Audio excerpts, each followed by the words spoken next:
Good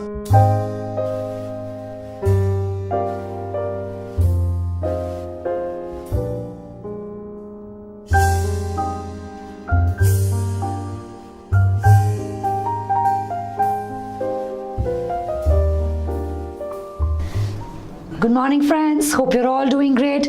Welcome to another session of our F6 taxation.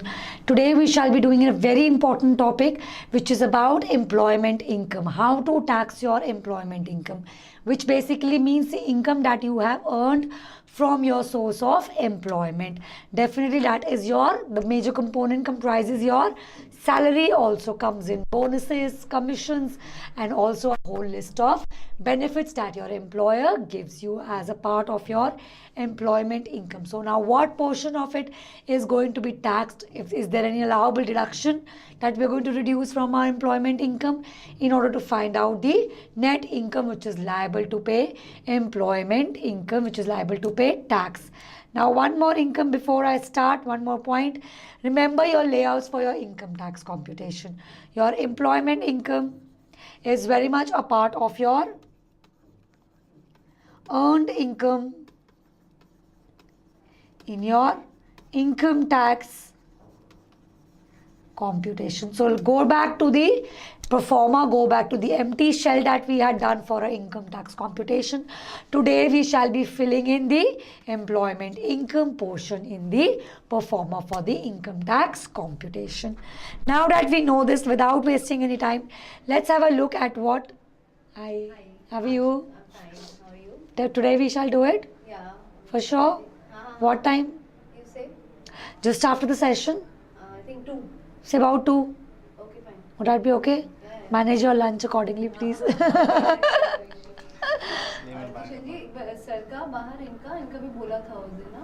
अभी मैं पूछ लेता हूँ, वैसे प्रिपेयर नहीं है सर मैं बात पूछ लेती हूँ, बात करें. ठीक है. आई थिंक क्वेश्चंस तो वही रहेंगे. क्वेश्चंस वही रहेंगे यार. मैं जब स्टार्ट होगा तो मैं आपके एक बार रिहर्स कर लूँगी मेरे भी हाथ. Perfect.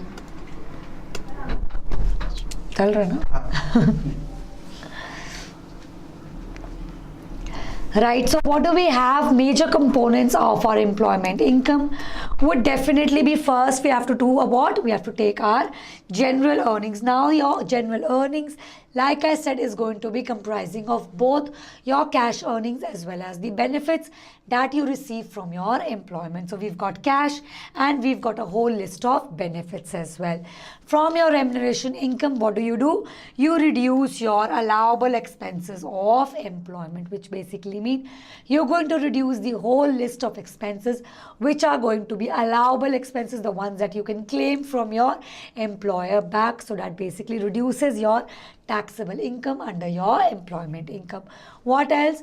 We're then going to include certain specific employment incomes like gains on sale of our shares. So basically, if you got ESOPs and then you've sold them, definitely the gain that arises thereof would be a part of your employment income. Very well, right? So now what next? Let's have a look at the general pro forma for how are we going to calculate this layout. What is going to be added in our general earnings, where the deductions come in, what basically is going to be the pro forma for our employment income computation. So like I said, we first begin with what? We first begin with the major component of your employment, which is your salary. So you begin with your salary. Remember your deductions from your earned income. Remember the occupational pension scheme, the employee's contribution. This is where you reduce your employee's contribution to the occupational pension scheme. Also remember, also from your payroll, you could have given away another deduction, which is known as your payroll gives to charity. So that is your another deduction which basically reduces your salary, which is now going to be subject to tax. So these are the two deductions which are always going to kick in right from our salary itself. Now what else do we add in? We need to add in our bonus component, we need to add in our commission component, we need to add in the expense allowances or the reimbursed expenses. That basically adds up our expense Right, so what do you do from your expense allowance? You're going to reduce the attributable allowances, allowable expenses. So the rest obviously becomes taxable. What do you do? Now out of this entire taxable benefits, this is your total net income from employment. This pro forma you have to learn. It would not be provided to you in your rates and allowances sheet. So make sure that you learn this pro forma. You should be comfortable with this pro forma, because if the pro forma itself is going to be incorrect, then definitely the examiner is going to mark you incorrect for not following the correct pro forma in the question. So let's run through it again. What do? We start with the salary. We reduce the allowable deductions, which are what? The employee's contribution to occupational pension scheme. Also reduce the payroll gifts to charity. Up next, we need to add bonus, commission, expenses, allowance reduced by the attributable allowable expenses. These totally adds up to your taxable benefits, which then sums up to be your net income from employment. So these are the broad parameters, the broad pro forma, which you basically need to follow when you are calculating your employment income. What next? Now let's have a look at each of these components in detail. What is the earnings going to comprise of? What is it all going to add up to be? The total earnings definitely is what? It is a summation of your wages and salaries. It is a summation of your commission, bonus, gratuity, expenses, allowances, and your reimbursed expenses. So all of these you basically need to add up in order to find out your total earnings from employment. Now this total earnings from employment is going to be assessed on an actual receipts basis, which basically means it is going to be the earlier of the following two dates: the earlier of the date the payment is actually received, or the date when the taxpayer actually becomes entitled to receive the amount. So basically, as soon as your entitlement to receive the amount is there, regardless of the fact whether or not you've actually received this amount, you are going to now tax this amount. So that is what your earnings, your pay is going to be determined upon. Remember, it is always on an actual receipts basis, which is basically the earlier of the two dates that we've mentioned, the date when we actually receive the payment, or the date when you actually become entitled to receive this payment. Now let's understand this with the help of an example. Let me open up an example for you. Right. Martin is an employee of Sword Limited, which prepares accounts to 30th of September annually. Details of Martin's remuneration package are as follows. Salary is paid monthly on the last Friday of each month. To 30th of September 2015, you get what? You get £3,000 per month. Till the 30th of September 2016, he was entitled to get £3,500 per month. So basically, the tax year to 5th of April, you're going to calculate. So from April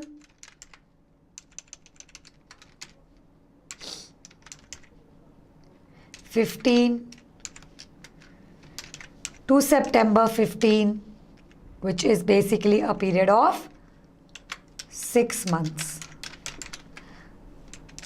This is what you get. Also again, from October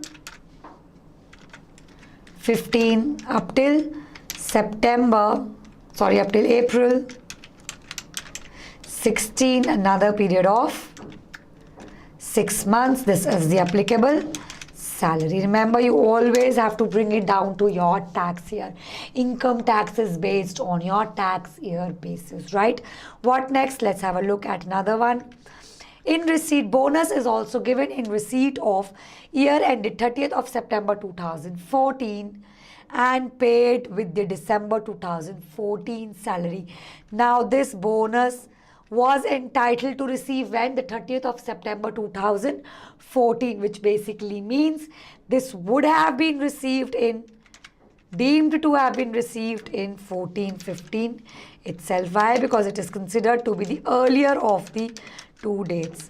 the date when actually received or the date when you actually become entitled to receive it. So basically in 1415 itself, this bonus would be deemed to have been received regardless of the fact whether you actually received it in December 2014, right? What next? Now let's move on to another set of bonus in respect of the year ended 30th September 2015, which is very much a part of your current year and paid with the December 2015 salary. So it doesn't get paid in our tax year, but it will be deemed to be received in the current tax year. Why it will be deemed to be received? Deemed received when? Deemed received on the 30th of September 2015 itself, which is very much a part of your current tax year. So this is how the dates actually kick in. You have to find out the date that the amount is going to be eligible to pay tax is the earliest of the two dates, the date when it is actually paid or the date when you become entitled to receive the payment. So as soon as you become entitled to receive the payment, you're going to receive the payment. What next? Calculate the amount assessable on Martin for 15-16. So what do?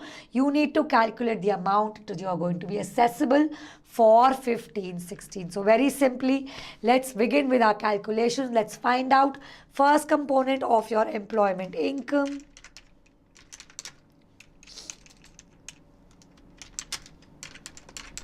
Is going to be what? The first component is going to be salary.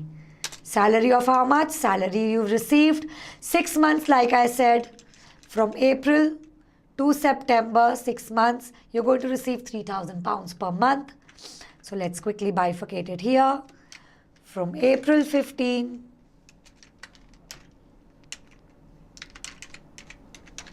up till September 15, you receive £3,000 for these 6 months. What else? From October 15 up till April 16, you are now eligible to receive how much? £3,500 for the next 6 months. So this is what? This is the amount of salary that you're actually going to receive. What next are you going to add? The next component being bonus. Bonus is going to be on a deemed received basis. This is what we called as a receipts basis. You actually received. This is the component. £6,000 is what you're going to deem to have received this tax year itself. The other bonus, 5,000, would be deemed to have been received in the previous tax year itself. So you would have already paid tax on this £5,000, right? So let's add up our total employment income. Comes to be a total of 45,000 is your total employment income. Everybody okay with it?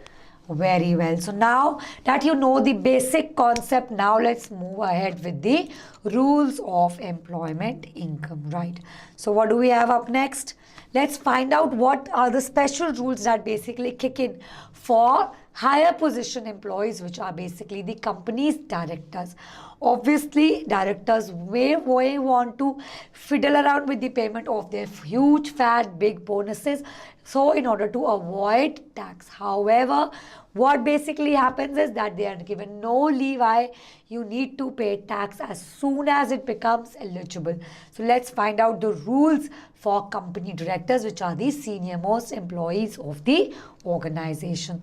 So earnings are assessable at the earliest of the 3 dates mentioned. The first being the date of actual receipt, or if what happens basically, if the voting for the said a particular bonus is done during the accounting year, then when does it get taxable?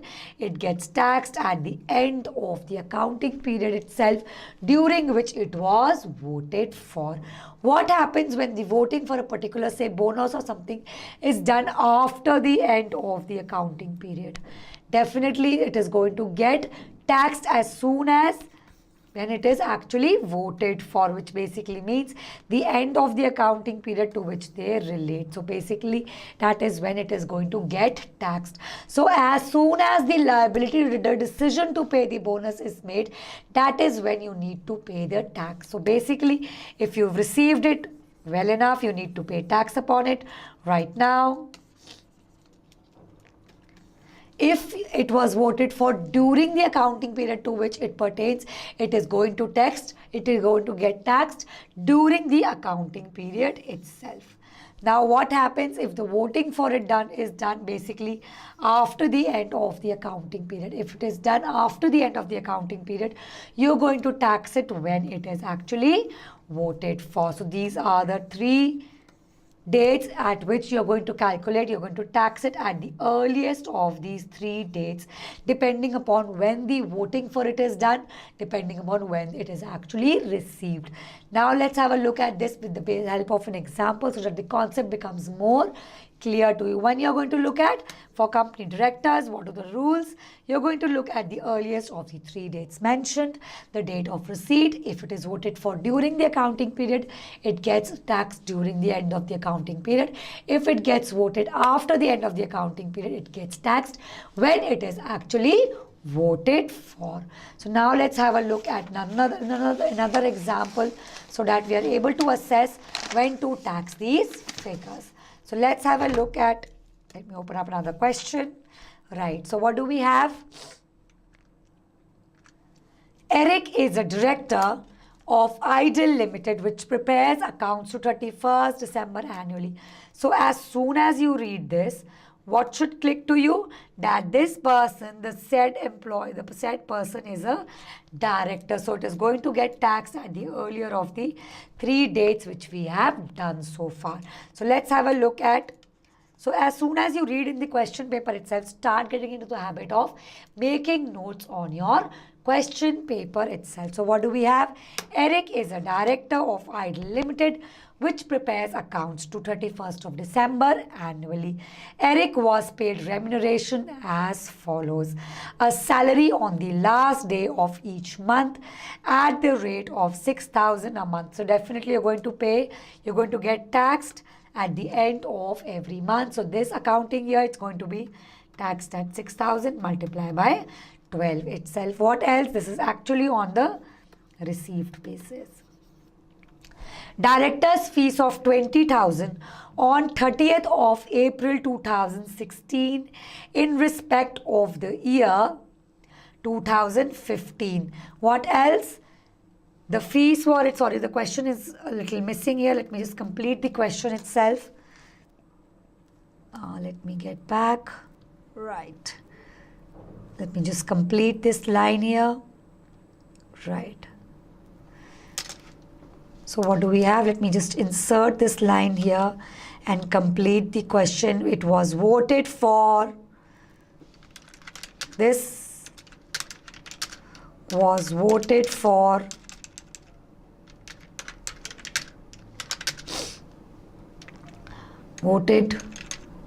to Eric on so let's take any date, 20th of say December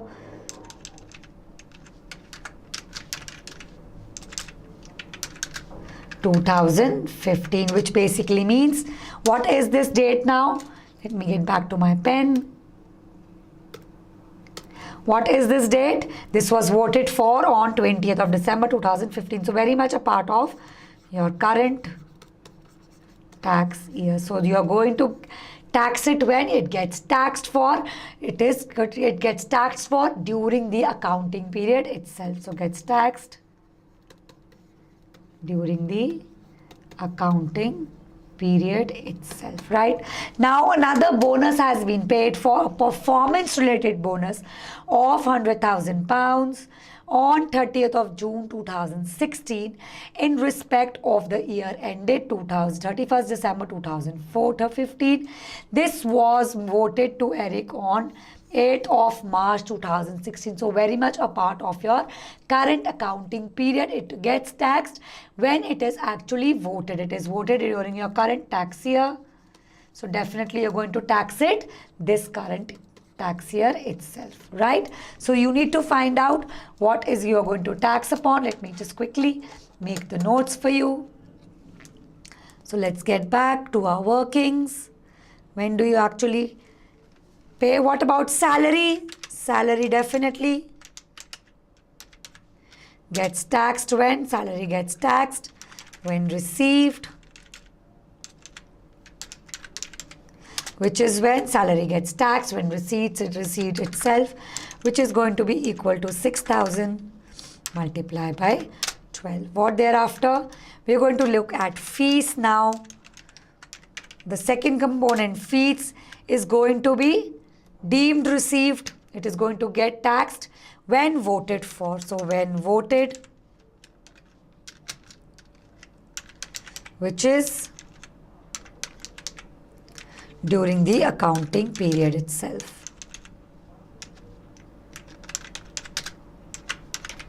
Which is what? Which is equals to how much? A bonus of 20,000 pounds gets taxed here itself. Also now there is another performance related bonus which is going to get taxed, which has been voted for in during the current tax year, even though it pertains to the previous tax year. You're going to tax it when it is actually voted for. So because it is voted during the current accounting period, you're going to tax it when voted. When voted during the accounting period itself, which is equals to another 100,000 pounds is what you're going to pay tax upon, making your total liability as equals to 72,000 pounds, 20,000 pounds, plus 100,000 pounds. So one is during, one is after, one is actually deemed received. So all three types of dates we've done to find out what is going to be the tax liability of the company's director. So make sure that if the question mentions that the assessee is a company director, you need to make sure that you are actually following the correct rules of it. So let's move forward with our rules now. Let's have a look at the whole list of allowable expenses of employment. What is the expenses which are going to be allowed as an allowable expense for employment? This is something which you can claim a tax relief as a specific expense deduction for what? Definitely the first was two we've already done so far, which are always there. The first, employee's contribution to his occupational pension scheme always gets deducted. Also, you always deduct what? The payroll gives to charity. So these two you are already familiar with. Also, I'm going to add a few expenses which are allowable of employment. We are going to allow professional subscription to approved bodies. We're going to allow entertaining, provided that the actual entertainment costs are treated as a disallowable expense in the hands of the employer himself. If the employer is not able to claim it, let the employee take it as an allowable expense. What about qualifying travel costs? Now, all of these we are going to do much in detail today itself. So, qualifying travel cost is also there. Use of own car for business purposes. So definitely what you're doing, you're using your own car for the use of your employment. Definitely you should be allowed a certain manageable amount of expense to be claimed back from the employer or the government for that matter. Working from home, your work from home. If you're required to work from home, you're using the electricity, you're using the utilities of your home. So definitely some allowable expense should definitely be there. Why? Because it is a very much justified amount. What next? Other expenses like accommodation and subsistence, provided they are wholly and exclusively and necessarily. So three qualifications: wholly, exclusively and necessarily incurred in the performance of the duties of employment. So you can claim your accommodation expenses provided this accommodation is your job related accommodation, which basically means that this accommodation had to be occupied for you to be able to conduct the duties of your employment. These expenses should be wholly, necessarily and exclusively for the purpose of the employment itself. So that's it. What next? Now let's have a look at these, all of these expenses one by one in detail. Please make sure that you are much that you're familiar with this list of employer allowable expenses. You need to learn them. They are more or less common sense expenses which should be allowable as an employee, which you should be allowed to claim from your expense list. What next? Let's have a look at all of these in detail. Let's start with the travel cost first. So let's have a look at qualifying travel cost. Now there's a very general, as to understand the general rule of it, I've just tried to diagrammatically show it to you that what from where to where is going to be an allowable expense, travel from where to where is going to be a disallowable expense. Now start to think yourself as an employee. Supposingly your terms of contract of your employment does not actually specifically mention you that you will be allowed to travel. You will be allowed a traveling expense from your home to your normal place of work. Now till the time your contract specifically mentions this allowance, till that time that happens, this normal travel to and fro from work to home would not be allowed to be claimed as an expense. You can only claim it as an expense if your contract specifically allows you to claim as an expense. So basically what happens, from home traveling to your normal place of work, which is basically the place where the employer's premises is, will not be allowed for you to claim as a expense of allowance. So this is disallowable. However, now come to think of it, what happens if the employer basically asks you that from your home you go and visit the client? Now going and visiting the client is purely an official work, right? So definitely the amount of travel, the amount of cost that you've spent from traveling from your home to the far-fetched client's place would definitely be an allowable expense to you. Why? Because it is definitely a fair enough expense for you to claim back from your employer. Why? Because you actually had to travel these 50 miles, say, to the client's premises just to be able to do your job. So definitely it is what? It is an allowable business expense. So from home to temporary place of employment like the customer's premises would be an allowable expense, right? Now come to think of it, from you're sitting at your client's premises since morning, all days long, and you've actually exhausted the entire day of work sitting at the client's premises itself. When it is time for you to go back home. Now what happens when you are going back home? Again the same rule applies. It is an allowable business expense. What happens if you're from your client's place, you get finished early and now you need to travel to your normal place of work, which is again quite far now, right? So now purely from your temporary place of employment, which is your client's premises, you're now heading to the normal place of work, which quite fairly is an allowable expense. So should be allowed if you're traveling to and fro from the normal place or from your client's business premises to your normal place of employment. So definitely should be allowed again, right? Now what happens if the employer supposedly is doing some sort of refurbishment at the employer's premises, and so your office actually gets relocated to a temporary place of work.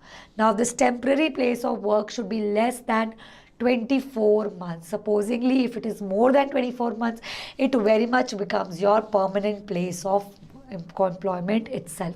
So till the time this relocated place is less than 24 months in time, you can actually claim it as an allowable expense if you have to travel from your normal place of employment to your temporary place of employment, from your temporary place of employment to your normal place of employment. So definitely it is what? It is an allowable expense. So basic rule is what?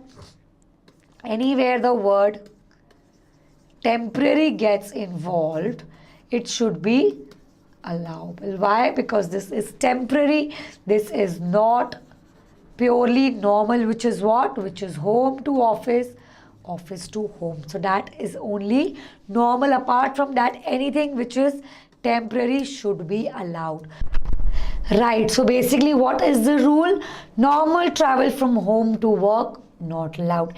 Anything which the word temporary kicks in should be allowed as an expense for you to claim in your employment income. Why? Because definitely it is something which is not normal. You've either been asked to go to a relocated office, which is a temporary place of employment, which is less than 24 months, or you've been asked to go to a temporary place of employment, which is basically your client's premises. So these are allowed.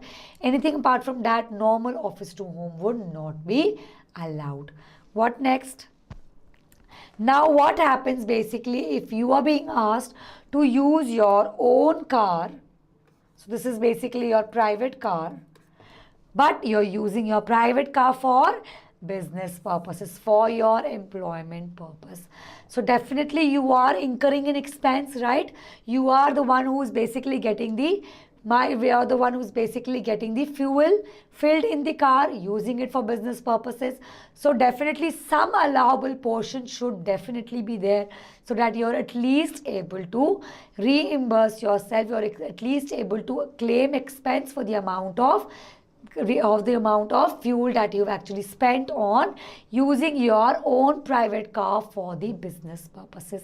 Now, as per the rules, basically the government has allowed a statutory mileage rate,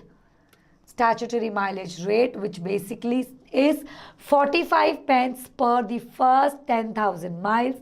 Thereafter, it reduces to 25 pence per mile for the unlimited amount of miles that you would have traveled using your own car, but you've traveled for business purposes.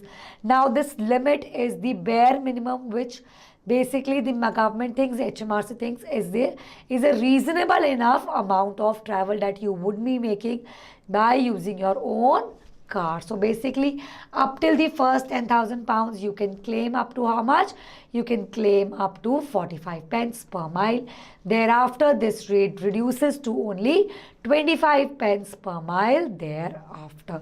Now what happens? Consider a situation where the actual expense that you've actually received from the employer is actually more than the statutory mileage rate. So basically it's a kind of a benefit which the employer is giving to you in a twisted way, in form of a statutory and in the form of an actual allowance for travel. Definitely more than the maximum amount allowed, the remaining becomes taxable itself. So the excess would become taxable itself. So actual minus statutory, the excess becomes taxable. What next? If no allowance is paid by the employer, what basically happens? The statutory limit can be claimed. It can be claimed how? It can be claimed like the actual allowance is going to be less than the statutory limit, wherein you can claim the difference itself, which basically means that if the actual is less, right, so what basically happens if the actual that you've received is less than the statutory limit? Definitely it's a loss for the employee, right? So what the government allows you, that okay, whatever is the remaining, whatever is the less amount that you've received, you can claim it from the government itself. So if the actual is less than the statutory, whatever was insufficient, you can actually claim from the government itself. Now what happens if in a situation you actually receive nothing from your employer? Definitely you're at a total loss, right? Once you're receiving, you're doing what? You're using your own car for business purposes, right? Plus secondly, you're not getting anything by the employer itself. So definitely the minimum that you can claim from the HMRC is the statutory mileage account, which is definitely your right to claim it from the HMRC itself. So if no allowance is paid by the employer, let me grab my pen again. If no allowance is paid by the employer, the statutory limit is what you can claim. Now, statutory limit, let's quickly run through the rules again. So if the employee is using his own car for business purposes, what is he allowed to use? He can claim a statutory mileage rate, which is equals to what? 45 pence, so 0.45 pence up till the first 10,000 miles. Thereafter, he can use 25 pence per mile thereafter. So that is the minimum that is allowed for him to claim. Now anything over and above this threshold will definitely get taxed. So basically this is equal to the minimum as well as the maximum limit for the statutory mileage account for use of own car for business purposes. If the employer gives you less, claim the remaining amount. If the employer gives you more, you have to pay tax on the excess. If the employer gives you nothing, you can claim up to the maximum amount from the HMRC itself. Now let's have a look at another example so as to understand this a little better. Right, what do we have? Let me open up the question for you. So basically what is happening here, Pam's employer does not provide company cars. Let me grab my pen. Right. So does not provide company cars. Pam uses her own car for work. So as soon as you read this line, you should know that what you can claim. You can claim statutory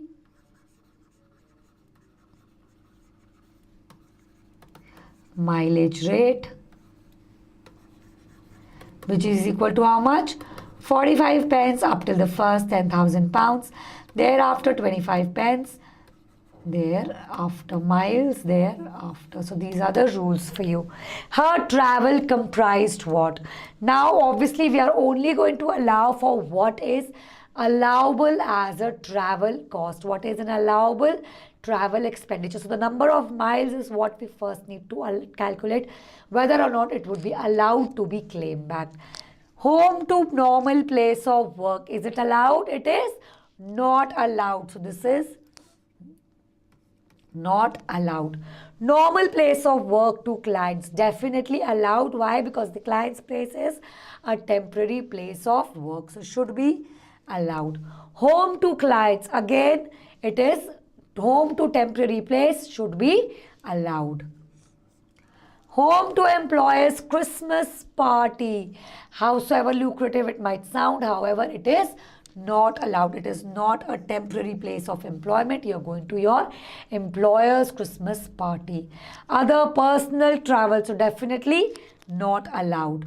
So what is allowed? 9,000 plus 3,000. 9,000 plus 3,000. 12,000 is what is your qualifying travel miles. So 12,000 miles is what you can claim up to for your statutory mileage rate as well. Required show the assessable amount of or the allowable expense for employment income, assuming that Pam's employer pays her a business mileage allowance on the following basis. So let's have a look at the three rates which we have. Right, so let's have a look at what is going to be the situation, whether or not it is going to be taxed, whether you can claim it from the government, or there is going to be no liability whatsoever. So let's have a look at these three situations which we've been given to us. Situation A, situation B, and situation C to start off with. What happens in situation? First, we are going to find out what is the amount of mileage allowance that you've actually received. This is the amount of mileage that you've actually received. Right, so what is the amount of mileage that you've actually received? Situation 1 says it what? You've actually received on your 12,000 miles, you've received how much? 50 pence per mile. So you've received 6,000 pounds. Situation B says on your 12,000 miles, you've actually received how much? 30 pence per mile. 3,600 miles. Situation C says that you've received actually nothing at all. So this is what you've received. However, you can only claim up to what? You can claim only up to the statutory mileage allowance, which is equal to what? Which is equals to, let me just write it here itself, equals to Up to the first 10,000 pounds, you can claim up to 0.45 pence. Thereafter, which basically makes it, let me just make brackets as well. Let me just open it again. Open bracket, close bracket, right, plus thereafter, which basically means for the next 2,000 miles, you can claim up to how much? You can claim up to 25 pence per mile. Right, so you can claim up to 5,000 pounds. So definitely the same is what is the maximum that you can claim. So in all the three situations, this is what your statutory mileage allowance is going to be. What next? Let's find out what happens basically. Does it become an assessable amount? Or does it become an allowable expense? Right, so what do we have? Right, you have received 6,000, you were only entitled to receive up to 5,000 pounds. So definitely the remaining you will have to pay tax upon. So this becomes your assessable amount, 1,000 pounds. You have received 3,600 pounds, you were entitled to receive up to 5,000 pounds. So what do? Definitely you can claim the remaining, how much? The remaining 1,400 pounds is what you can claim from the HMRC. You were entitled to receive 5,000 pounds. You've received nothing from the employer. So what the HMRC allows you? The HMRC allows you to claim up to a maximum of the statutory mileage or car allowance, which is equals to 5,000 pounds in this case. So definitely 0 minus 5,000 pounds. The entire 5,000 pounds is what you can claim from the HMRC as an allowable expense. So definitely I'm pretty sure. Just remember the simple rules. What you have to do first, you have to make sure that you are looking at there. You're looking at what is allowed, what is not allowed, and you're calculating thereafter. So this is very simply how you need to calculate it, right? So let's just get back. Let me just quickly run through the question again with you. So basically what happens here, let me grab my pen. Right. So what happens, because there is use of own car, you're allowed to claim a statutory mileage rate of 45 pence for the first 10,000 pounds plus 25 pence thereafter. Right. So in this case, what is the number of miles first? Number of miles allowable is only from normal place of work to clients plus home to clients, resulting in a total of 12,000 miles is what you can claim. Regardless of what you have been paid by the employer, you can only go up to a maximum of the statutory mileage allowance. Thus what happens, this is the maximum as well as the minimum you can claim. Anything that you have actually received or not received, the difference either becomes assessable or the difference becomes as the amount that you can claim as an allowable expense of employment, right? Now that we know the rules, can we now move on to the concept of what happens in a scenario when you're actually working from home? What happens when the employer actually asks you, so you are required to actually work from home. Definitely you're using your own expenses, you're using your own heating, lighting, telephone, you're using your own resources just for the purpose of employment. So definitely some amount should be allowed for you to claim from the employer. So what do we have? Employees who are required. So remember the word required here. So you're required to work from home as part of your employment. So required to work from home can claim an allowable expense of employment. Up to how much? Cost of business. Telephones allowed is allowed, but not, it should be from a private firm, and not the rental charges of any landline phone would not be allowed. So any fixed rental not allowed. Anything that you officially use for your business purposes is what you can claim as your allowable business expense. Also, other household costs like heating and lighting, you can claim up to the £4 per week without giving any evidence. Anything beyond that should be allowed as long as it is justified with calculations and with evidence. So up to £4 per week, you don't even need to show any evidence that you've actually spent this much on heating and lighting. But anything beyond this, it should only be justified going to be allowed. It should be able to, you should be able to justify it with actual calculations and proof that you've actually spent this much. If nothing is shown, what basically happens, the entire amount then gets taxable. So tax relief can be claimed irrespective of reimbursement by employer. So up to £4 per week you can claim without any reimbursement, without any proof. What happens beyond that, you need to be able to justify that yes, you've actually spent that much. What about telephone? Definitely any business telephone calls, business calls, you should be able to claim as an allowable expense. Right? Now what happens for other set of expenses? Let's have a look at another set of expenses and how how much you can actually claim. Other expenses, if they are, like I said, the general rule is what? If they are wholly, exclusively and necessarily incurred in the performance of the duties of employment, you are allowed to claim it as a business expense. However, the criteria is what? It should be wholly, exclusively and necessarily being incurred for you to be able to perform your job. So if that criteria is met, you can actually claim other expenses as well. So what basically happens? How do you actually claim tax relief upon these expenses?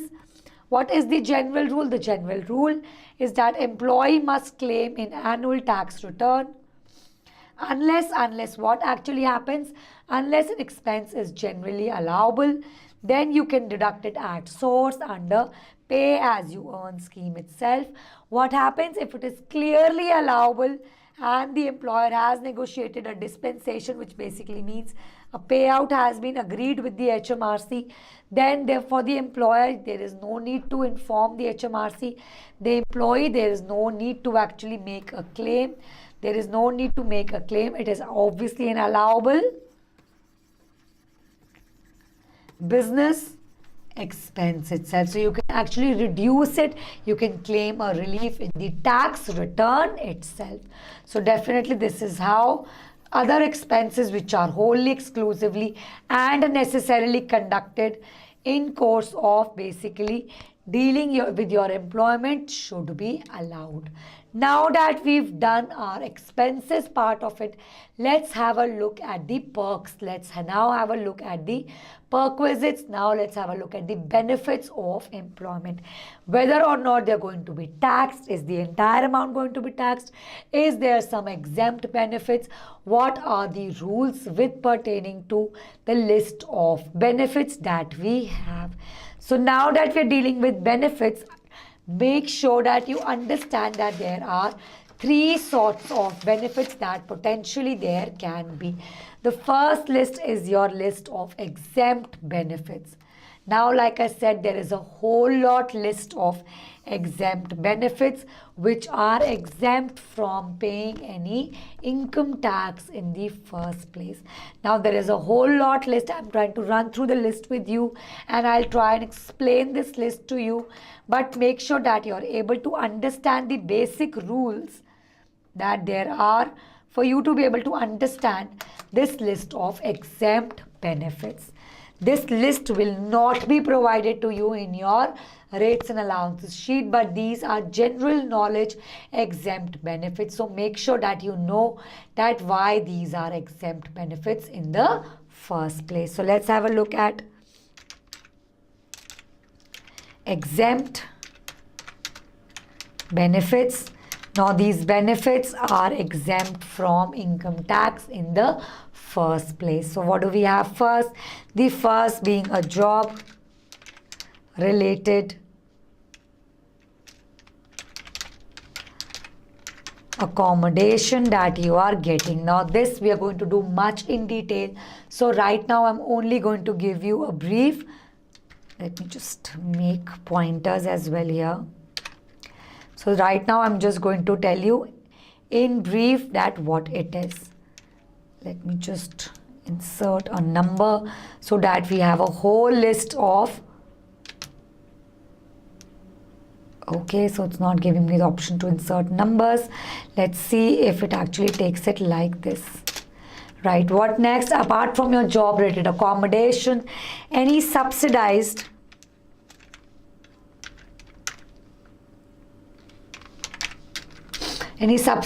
canteen which is available to all staff, a fair enough benefit which the employer can actually provide to the employees, right? So you're giving away food to your employees at subsidized rates in your canteen, obviously should be an exempt benefits in the hands of the employee. What next? Removal expenses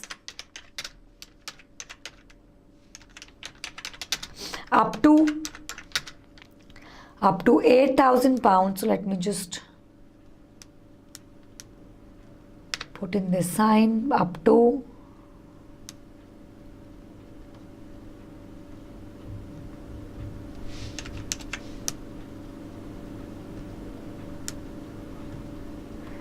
up to 8,000 pounds per move paid for by an employer for a new employment position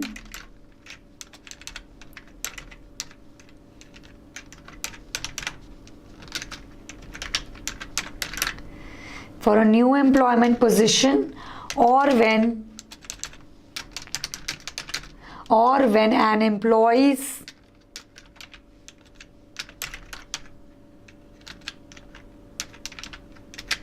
job is relocated. So that is when you can actually claim up to 8,000 pounds of removal expenses.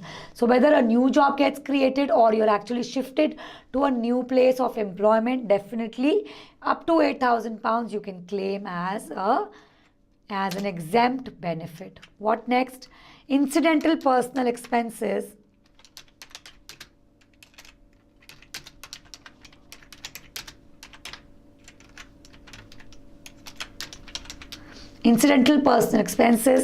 paid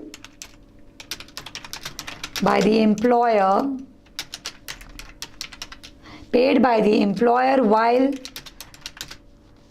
while the employee is required, let me just correct the spelling, while the employee is required to stay away. Now there is a limit to which up to you can claim. Let me just insert the pound symbol again. Up to 5 pounds you can claim if you are actually, you need to find yourself in accommodation staying overnight when you are located within the UK itself. Up to 10 pounds you can claim if you are actually living outside the UK. So up to 5 pounds in UK or up to, let me just copy the sign here,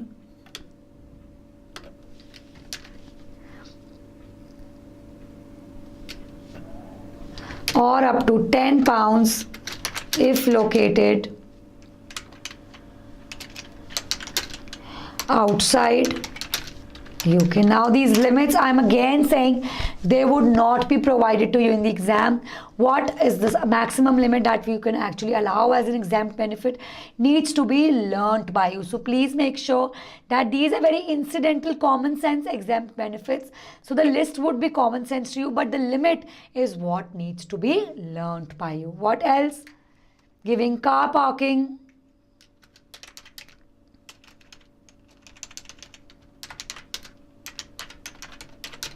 At place of work. Again, a very minimalistic benefit, that is the least you can give to your employee. So again, an exempt benefit. What next?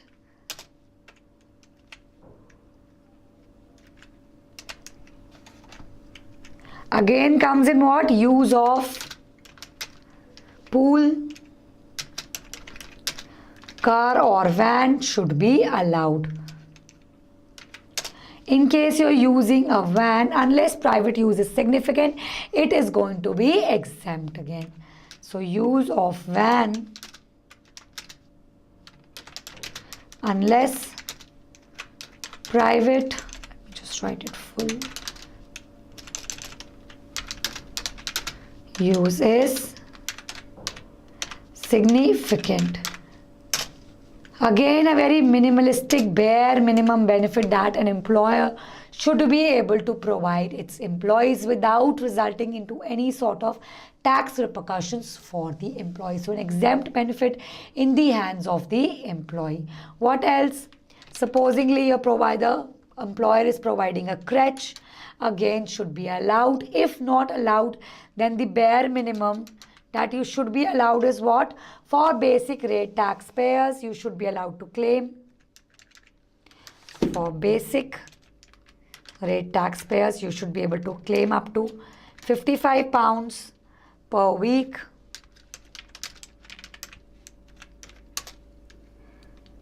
For higher rate taxpayers, you should be able to claim up to £28 per week. And for additional rate taxpayers, for little children, putting them in the crèche, you should be able to claim up to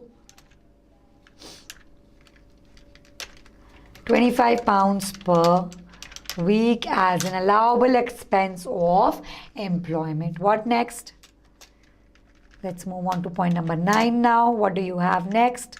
If you are making any contributions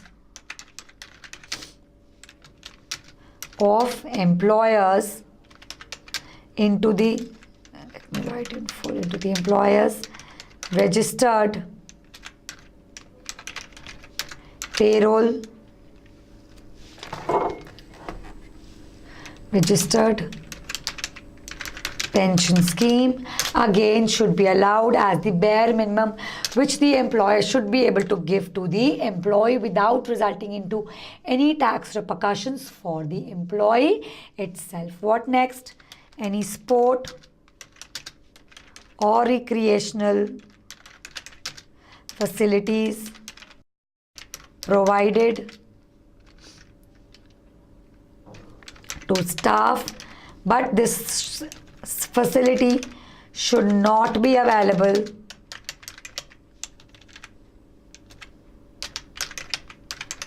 to the public at large. So any sports or recreation, supposedly within the office premises itself, you've just set up a table tennis table in order to, just loosen up your employees so that they have a good break while they are performing their duties. Definitely, it is what? It is an exempt benefits in the hands of the employee. What else? Also benefits like outplacement counseling in case you are made redundant by the employer. So that is the least you can give to the employee while you are kicking the employee out of the job. So while made redundant, this is the counseling that you can provide to the employee. What next? Let's move on forward. What do you have? Any employee liability and indemnity insurance which is provided by the employer. So any employee liability or insurance indemnity again should be allowed to you. What next?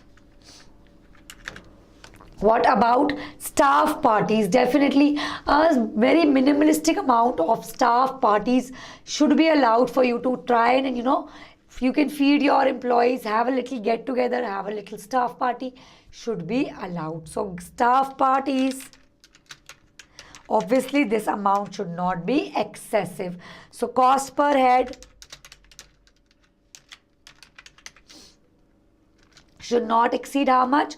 Should not exceed £150 per year. So up to £150 per employee per year you can spend on staff parties. What next? You also have what? You can provide small loans to your employees, provided the small loan basically is what? Less than £10,000 categorized of a small loan. That much you can provide by the employer to the employee. Again, we're going to do it in detail. What next? Also should be an exempt benefit. What? Provision of one mobile phone for the exclusive use by the employee for the use of business purpose only. So use of one official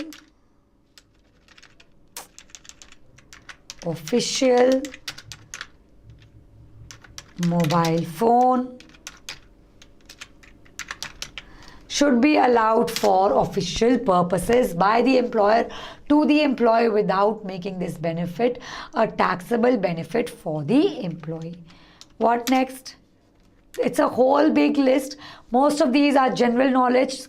So you, even if you do not memorize the entire list, from your own general knowledge you should be able to decide whether or not it is going to be an exempt benefit. However, situations where there are amounts involved, limits amount are involved, you should learn these maximum limits, right?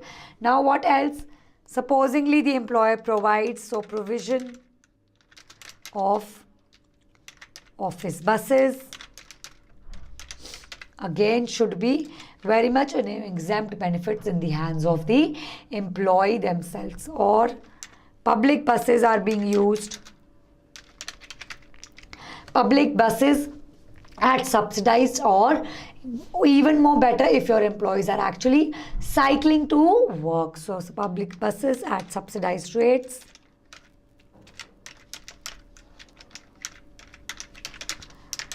or they are bicycling to work, again would be allowed as an exempt benefits in the hand of the employee. What next? What about non-cash service gifts? So non-cash long service gifts, basically long service gift. Supposingly an employee has worked for you, say about for at least 20 years, so it's a long service. The least you can give to this employee who is now eventually retiring is a non-cash gift. Up to how much? Up to again £50 per year of service is what is allowed. So supposingly somebody has worked for say 20 years down the line, 20 multiplied by 50 is the amount of non-cash long service gift which you can give to this employee, which is not going to become taxable in the hands of this retiring employee. So non-cash long service gift, long service is at least greater than equal to 20 years of up to how much? Up to a maximum of how much? So a maximum of £50 per year of service should be allowed to you as an employee. What next? There is also supposingly simple hospitality and little gifts, and gifts should be allowed provided these gifts are of a very minimalistic amount. Definitely not a bribe, but minimalistic gifts should be allowed provided how much? Provided this amount of gifts does not exceed, what is the limit? The amount of gifts should be less than equals to, let me just write down, less than equal to 250 pounds per year should be an exempt benefits which your employees are enjoying. What next? Now travel.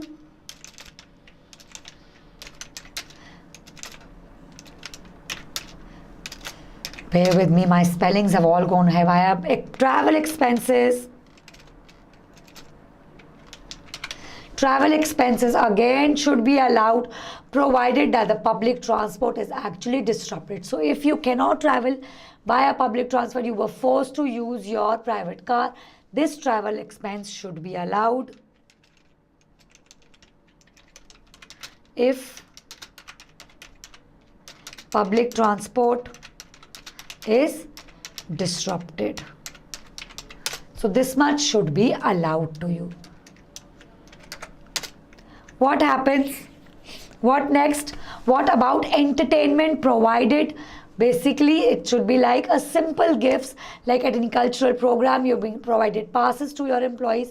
Definitely should be allowed. It's not like it's something out of the blue. A very simplistic benefit that your employees should be able to allow, should be able to enjoy once in a while. So any entertainment passes once in a while should be allowed to your any third party cultural event should be allowed to third party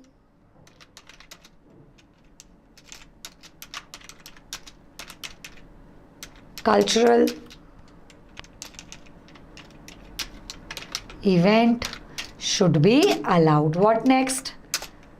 Also should be allowed is supposingly the employer actually runs a staff suggestion scheme wherein as an employee you give suggestions for improvisations, be it any workplace hygiene, be it any innovative technique that you've thought of. So any sort of suggestion that you've given to the employer which the employer has actually liked, admired, awarded you for it, for that awards up to 5,000 pounds should be allowed. So any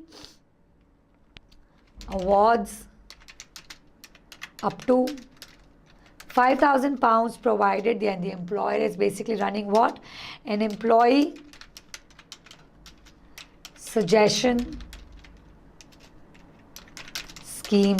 So as an incentive for your employee to give good suggestions to you, for you to improvise your productivity, definitely you can give the employee an award up to 5,000 pounds without creating any sort of liability for the income tax on the employee itself.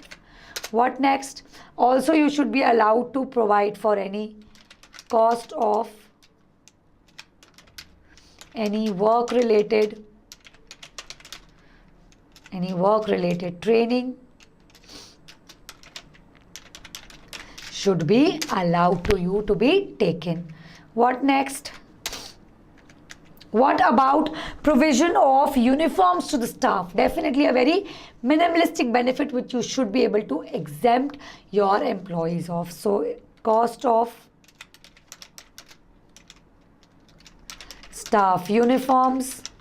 Again, like I said, just follow the basic rule that if it's a very minimalistic benefit that the employee is getting from the employer should be allowed unless there is any specific capping or maximum limit allowed which should be learnt by you. What next? What about a benefit of say any routine health checkups or screenings being provided? Definitely that's the bare minimum which as an employer you can provide to your employee. So should be allowed. So cost of health checkups and screenings again should be allowed to you as an employee to take benefit of. Also taking eye tests. Why? Because all the time you're working on the computer. So routine vouchers for any eye test should be allowed. obviously these vouchers are not going to be excessive. So any routine, say 6 monthly, we get our employees eye checkup done, so we provide them vouchers, definitely should be allowed for as an exempt benefit for the employee. What next? Now what about, say, any non-cash gifts provided by third parties, provided that this limit doesn't exceed the stipulated gift limit of £250. Again, you can provide long service awards, again provided £20, how much? £50 per year of service is allowed, and the minimum that the employee has served is 20 years in tandem. What next? Having done this entire list, let me quickly review this list again for you so that you know why these gifts are exempt. These are very basic benefits which the employer is giving to the employee as part of employment, so they should be exempt, unless definitely they are exempt in total, or there is a maximum capping involved. In case there is a maximum capping involved, you should be able to bifurcate the exempt amount. Anything above the maximum capping is now going to become taxable in the hands of the employee. Now let's get back to our working where we were. The benefits, like I said, there are 3 lists of benefits that there can be. The first list being the whole list of exempt benefits, the whole list which we've just done. Now the second list of benefits is the list of benefits which is actually accessible for all types of employees. So only a limited selection of benefits like accommodation, vouchers, they become taxable. What is the amount that becomes taxable is the cash equivalent of this value becomes taxable in the hands of the employee himself.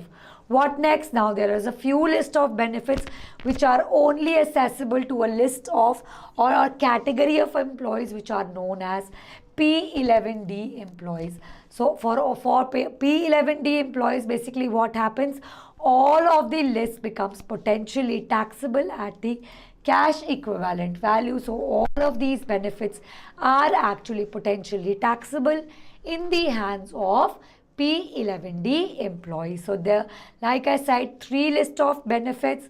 The first is the exempt list. The third is the list of benefits which is actually accessible to all employees. The third is the list of benefits which is accessible only if you are a P11D employee. Now, having mentioned the term P11D employee, let's try and understand what does this P11D employee basically mean. Who is a P11D employee and what are the types of benefits which actually become taxable in the hands of this P11D employee.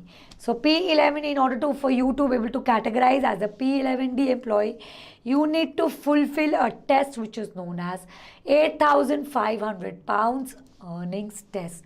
So basically you need to satisfy the 8,500 earnings test in order to be eligible, in order to categorize yourself as a P11D employee. So now what is this 8,500 earnings test? Remember the earnings which I told you at the beginning of the session. Earnings which basically includes all the potentially accessible benefits at this point of time before you actually reduce all the allowable expenses except for the 2 main expenses, which are what? The employee's contribution to occupational pension scheme and payroll gifts, which are always reduced. Any other expense would not be reduced as of now, but all the potentially taxable benefits gets added, and then the total earnings, if they are more than 8,500 limit, that is what makes you a P11D employee. Also for directors, the rules are a little different. If you are a director, regardless of the fact whether or not you are a part-time director, you are always a P11D employee provided you have a material interest in the company. Material interest basically means that you have at least a greater than 5% ownership in the business of the employer, that is of the business. That is what basically makes you having a material interest in the business. So even if you're a part-time director, you always get categorized as a P11D employee. So very simply, again, let's quickly go through the rules again. Let me grab my eraser. Oops. So what do I have? I have my category. I have my test to find out whether or not I am a P11D employee, which is my 8,500 earnings test. 8,500 limit I'm going to check by including all the potentially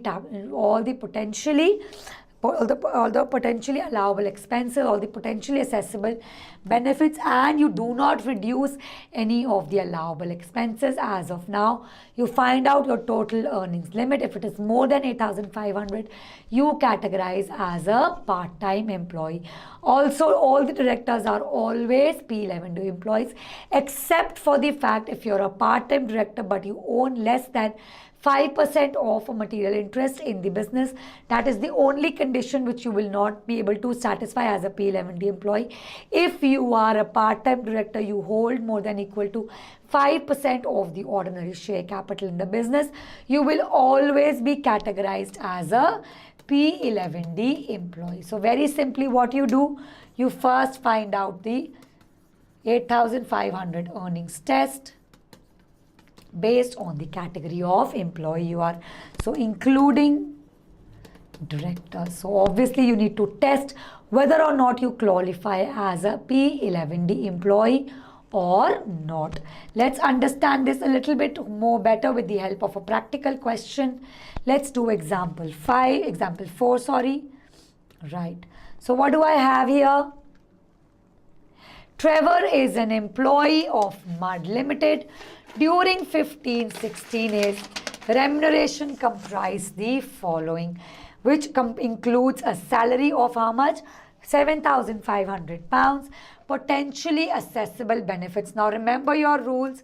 In order to calculate your 8,500 benefits, you are first going to add this potentially accessible benefit, regardless of whether it is going to become taxable or not, depending upon your P11D employee status. So what do? You're going to always add this up. Also, what expense allowance, you're not going to reduce it as of now.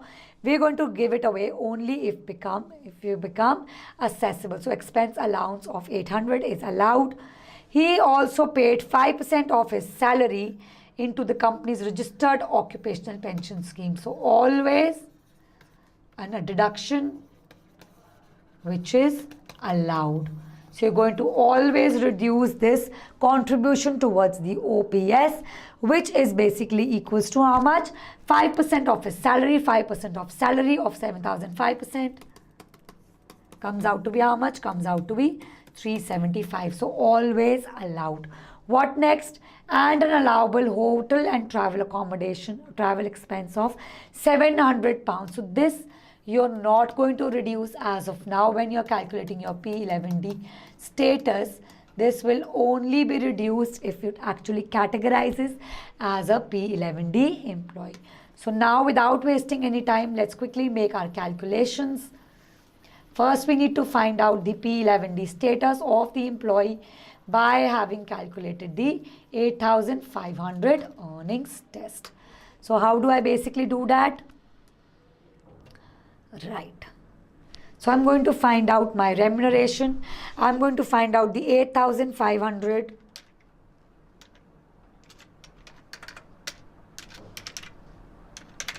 earnings test. How do I do that? I add my salary. Salary is how much? Salary is clearly £7,500. I also do what? I first reduce my allowable deduction of how much? 5% of salary is paid towards my occupational pension scheme. So always disallowed. So what do?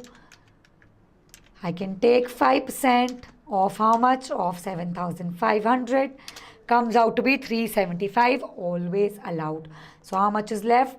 7,500 minus 375 is 7,150. What else I'm going to add up? I'm going to add up my expense allowed. Expense allowance is how much? Expense allowance is 800 pounds. Also, I'm going to add up my potentially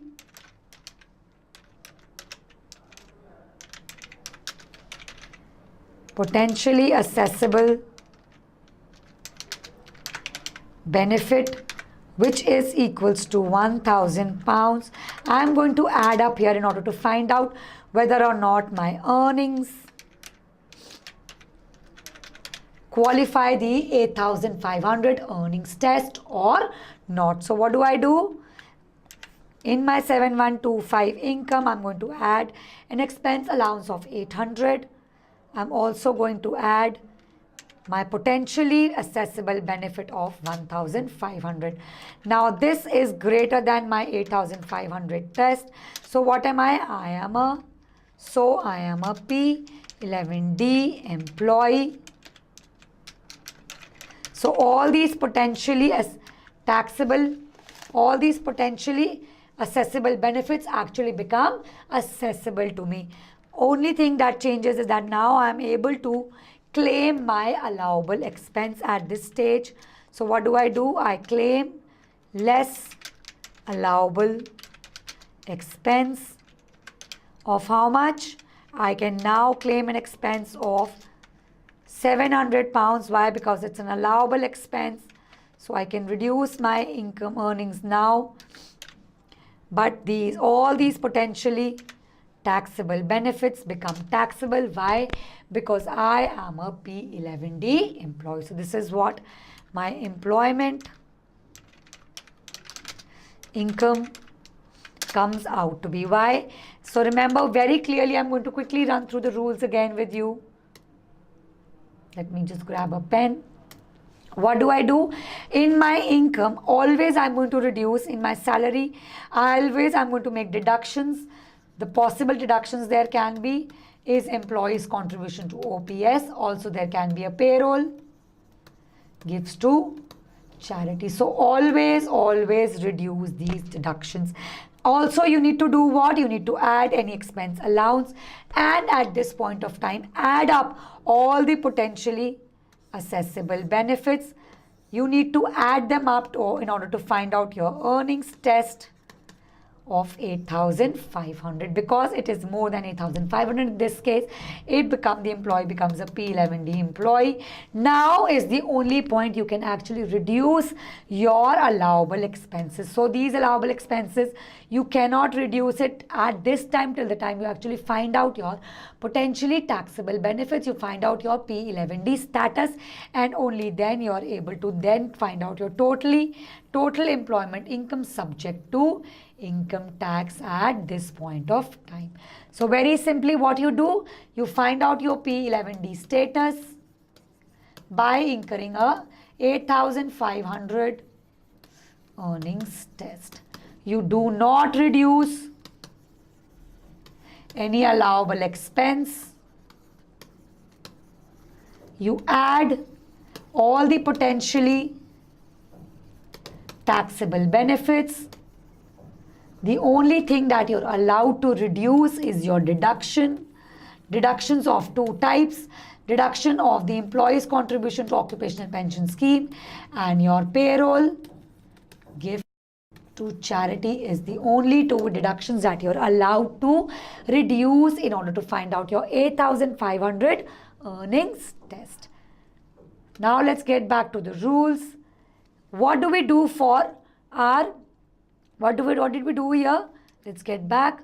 For all the accessible benefits, I was taxing them at a cash equivalent value. Even for my P11D employees, I was taxing them at a cash equivalent value, right? Now let's find out what is this cash equivalent value. This is basically equals to what it is equals to. It is the basis applies where the employer basically either buys an asset or is basically reimbursing the employee for the expense which is basically paid by the employee. However, you get taxed at the value which is a cash equivalent value, which is equals to what? Supposing the employer has bought the asset from the market, so definitely it is going to be the cost including the VAT which it has charged, which it has basically levied on the employer himself. So basically you do what?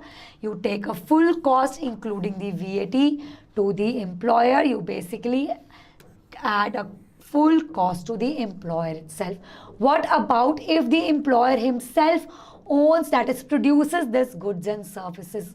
Then you definitely cannot add the profit portion. So if the good and service is employed, is basically made by the employer himself, what do? You only add up a marginal cost, and to that you add up the VAT value, which is basically in case the employer makes the goods and services himself. So that is the cash equivalent value of the goods and service made by the employer, either bought by the employer himself or reimbursed to the employee.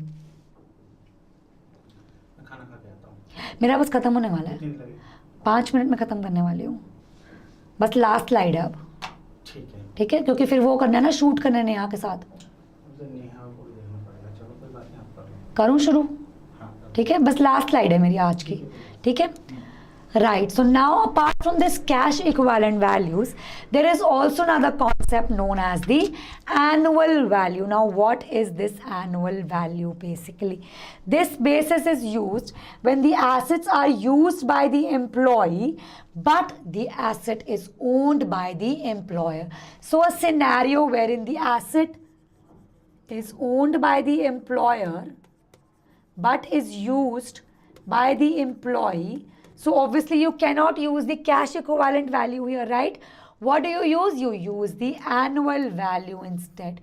So what is this annual value? Basically the annual value, again you're going to take the cash equivalent value, but you're going to restrict it to the number or to the time frame that the benefit has been used by the employer. So you're going to restrict it on a time basis for the employee have actually used. So supposingly there was a laptop which is owned by the employer but is provided to the employee for say 7 months out of the 12 months period for the employee to use this as a benefit. What is the cash equivalent value? Definitely you're going to calculate the annual value of the cash equivalent, which is for the 7 months benefit that you're going to give to the employee that you have used. So it is going to restrict to the amount of time frame that the employee has actually utilized this benefit of. Now what is going to happen out of the contributions which the employee has actually made towards this benefit? Definitely you're going to reduce the benefit that the contribution has been taken by the employee himself. So contributions by the employee basically reduce the amount of contributions that the employee has made themselves. Anything apart from that, there is an exception to it, which obviously is the use of statutory mileage allowance, which gets kicked in when provision of fuel for private mileage of company cars.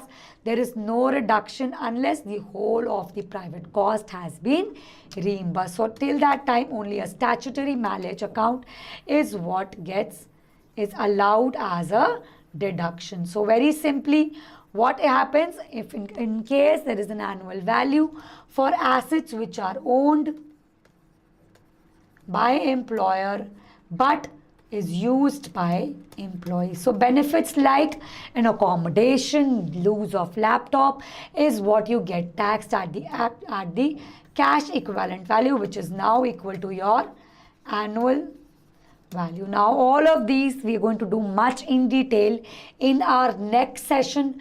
That's it for now. Today we've done quite a lot. We've done the whole list of expenses, we've done the whole list of exempt benefits, we've looked at the performer, we've looked at how to basically calculate your employment income.